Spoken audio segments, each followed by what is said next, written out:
Today I'm going to be making a no-fail pastry pie crust, and here are the ingredients that we need. 2 cups of all-purpose flour, 3/4 of a cup of vegetable shortening, and today I'm using Crisco, 1 teaspoon of salt, and some ice water, and we're going to need between 4 and 8 tablespoons of ice water. So those are the ingredients, so let's get started. Alright, so our first step, we're going to get our flour in there, and then I'm going to take my salt and just get it right in there as well. Perfect. Alright, now I'm just going to stir that around with my little whisk just to incorporate the salt with the flour. So there we go. Alright, what I'm going to do now is get all of our shortening in there, and I've had my shortening in the freezer because I want this as cold as possible. And one thing you'll realize with shortening is that even though it is in the freezer, it never really solidifies like butter would, but it gets a lot more, rigid than at room temperature. Okay, so I'm going to switch over to my pastry blender in a second. You'll also notice that I have my water here. I've added some ice cubes to it because I want to have ice cold water when I measure this out. Okay, I have a pastry blender here. You can buy these anywhere these days. They're about $4 or $5. If you don't have a pastry blender, you can use 2 knives. Take a knife in each hand and just cut through your shortening like this until you have tiny little piece sizes. So what we're doing here is we're breaking down the fat, and as we do, all of the little pieces of fat are getting covered with our flour, and that's what we want. But we don't want to turn this into one, giant mass that's all stuck together and, where you can't really see the pieces. So you do not want to overwork this. You don't want to put this into a food processor and just, put it on full speed and bring it all together. That's not what you want. All right, just keep going at this. I'm just slowly breaking it down. I don't want to overwork my mixture here. If you overwork it, it won't be as flaky. Okay.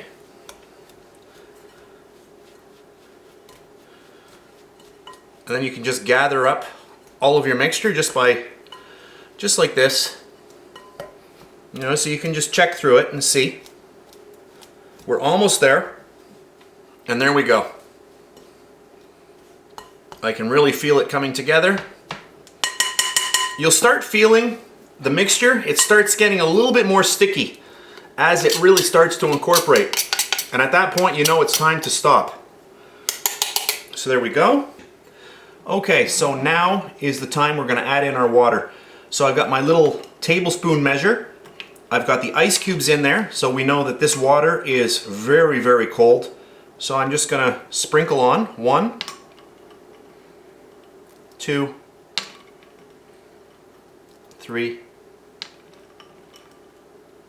4 tablespoons of ice cold water just to start. I have a fork now, and what I'm doing is just slowly incorporating this. And to help that, what you can do is just hold on to your bowl and just give your bowl a little bit of a spin. And that works really well. We don't want to put too much water, but just enough so that we're going to get a dough that's going to, start coming together and sticking. I can see that it is a little bit dry still in certain areas, so I am going to add more water.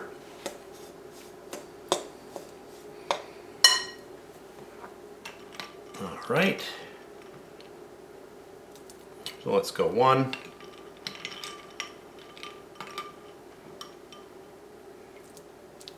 2. I mean, you could dump in the 8 right from the beginning if you wished, if you were really confident.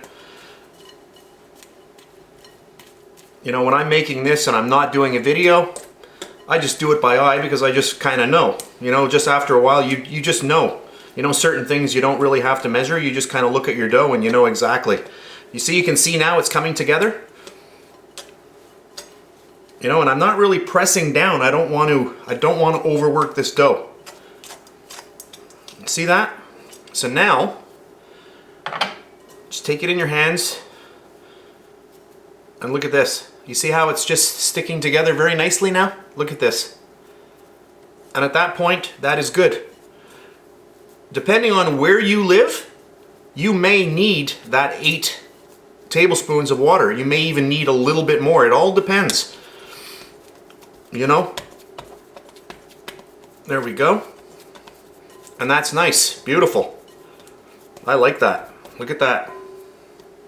So let me just clean up. I'll be back in a second. All right. Let's get our dough out. Nice dough.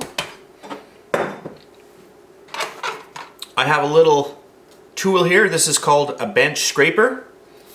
And I'm just going to cut my dough right in half. You know, just eyeball it. That looks good. This is also a little bench scraper. There we go. So you can get them in plastic. These are about $1. These here are about maybe $10 or so. And these are standard in the industry. But there you go. You can just use a knife, whatever you have available. Okay. And then what I'm going to do is I'm just going to shape these into discs. And we're going to put them in plastic wrap. And we're going to pop them into the fridge to relax for at least a half an hour. You can leave this dough in your fridge for up to about 2 days. Okay. So there we go. So I'll go get some plastic wrap and we'll wrap these up. All right, I've got my little piece of plastic wrap. And I will just lift that up and whip it over.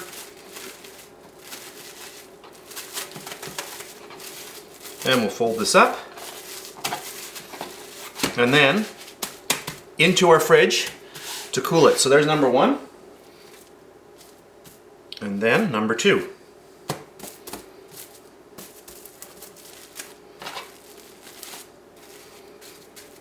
So each one of these discs you can roll out to about 9 inches, and that will be enough to do 1 pie. If you want to have a double crust, top and bottom, there you go, that recipe will do. Or you can just make 2 single, layer pie shells. There we go. So at this point, this is the end of this video. This is my no-fail pie recipe. I'm going to end the video here, but at the end of this video, I'm going to link to a brand new video where we're going to make apple pie using this very crust. So that's it for this video. I hope you enjoyed it. I hope you can make some really good pie using this recipe. That's it for this video, so I'll see you next time.